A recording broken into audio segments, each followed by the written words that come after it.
Assalamualaikum warahmatullahi wabarakatuh. Perkenalkan, nama saya Sufira Mafatihah. Saya dari Prodi PAIB semester 1. Di sini saya akan mempresentasikan tentang teori motivasi. Motivasi adalah suatu dorongan kehendak yang menyebabkan seseorang melakukan suatu perbuatan untuk mencapai tujuan tertentu. Motivasi berasal dari kata motif yang berarti dorongan atau rangsangan, bisa juga disebut daya pergerakan yang ada di dalam diri seseorang. Motivasi didefinisikan sebagai kondisi internal yang membangkitkan kita untuk berkehendak, mendorong diri kita tetap tertarik dalam kegiatan tertentu, mendorong kita mencapai tujuan tertentu, dan membuat kita tetap tertarik dalam kegiatan tertentu. Motivasi dapat diartikan sebagai dorongan internal dan eksternal dalam diri seseorang yang diindikasikan dengan adanya hasrat, minat, dorongan dan kebutuhan, harapan dan cita-cita, penghargaan dan penghormatan. Seseorang memiliki motivasi tinggi akan memberi dampak yang baik bagi kehidupannya. Tingginya motivasi tersebut akan mengubah perilakunya untuk menggapai cita-cita dan menjalani hidup dengan lebih baik. Oleh karena itu, setiap orang membutuhkan motivasi untuk dirinya sendiri. Hal ini agar Anda tidak mudah putus asa dan merasa down, serta dapat cepat bangkit saat mengalami kegagalan. Motivasi dalam belajar, yaitu 1. Motivasi adalah sesuatu yang paling mendasar yang harus ada dalam proses belajar, karena hasil belajar akan optimal bila ada motivasi. Yang kedua, motivasi selalu bertali dengan suatu tujuan. Yang B, bentuk motivasi di sekolah, yaitu motivasi anak berbeda-beda. Motivasi tidak timbul tiba-tiba, tapi motivasi harus ditumbuhkan oleh guru. Pentingnya motivasi dalam belajar bagi siswa, yaitu menyadarkan kedudukan pada awal belajar, proses, dan hasil akhir. Yang kedua, menginformasikan tentang kekuatan usaha belajar yang dibandingkan dengan teman sebaya. 3. Mengarahkan kegiatan belajar. 4. Membesarkan semangat belajar. Dan yang kelima, menyadarkan tentang adanya perjalanan belajar dan kemudian bekerja. Unsur-unsur yang mempengaruhi motivasi belajar, yaitu 1. Cita-cita atau aspirasi siswa. Yang kedua, kemampuan siswa. Yang ketiga, kondisi siswa. Yang keempat, kondisi lingkungan siswa. Yang kelima, unsur-unsur dinamis dalam belajar dan pembelajaran. Yang terakhir, upaya guru dalam pembelajaran siswa. Adapun cara meningkatkan motivasi, yaitu 1. A. Bergaul dengan orang yang senang belajar.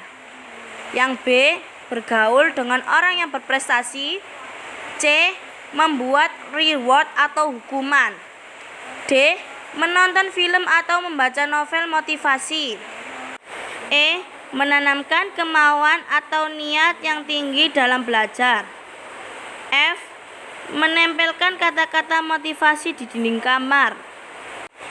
Ini adalah cara meningkatkan motivasi belajar dan juga minat belajar agar menjadi lebih baik. Adapun beberapa teori-teori motivasi, dan di sini saya mengambil dari teori hierarki kebutuhan Maslow.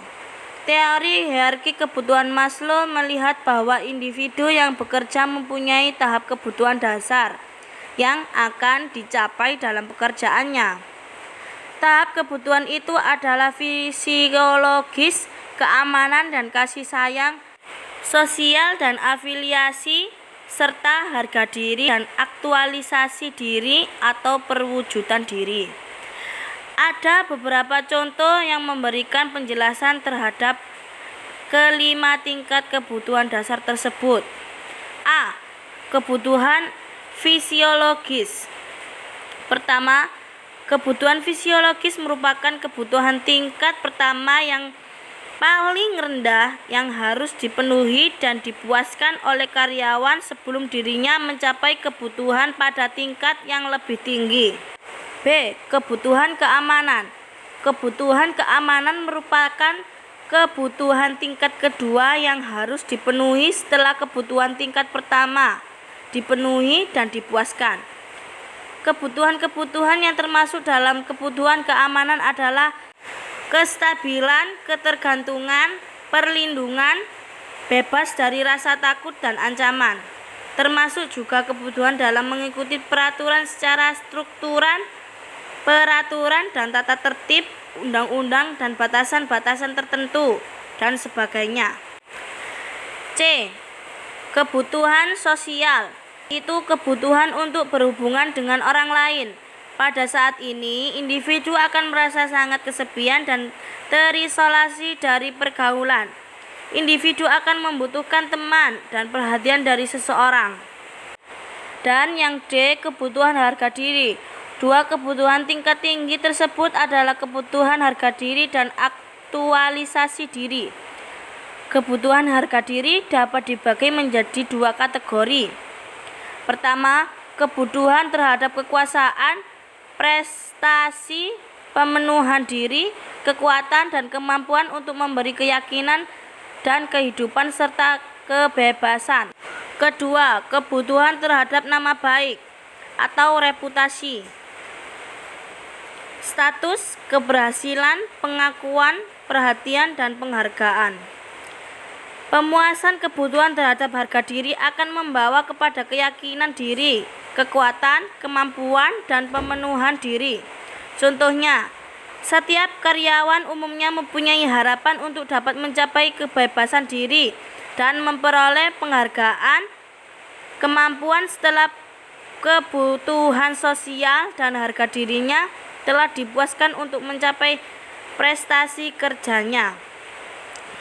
Cukup sekian dari saya, mohon maaf apabila ada salah kata. Saya akhiri, terima kasih. Assalamualaikum warahmatullahi wabarakatuh.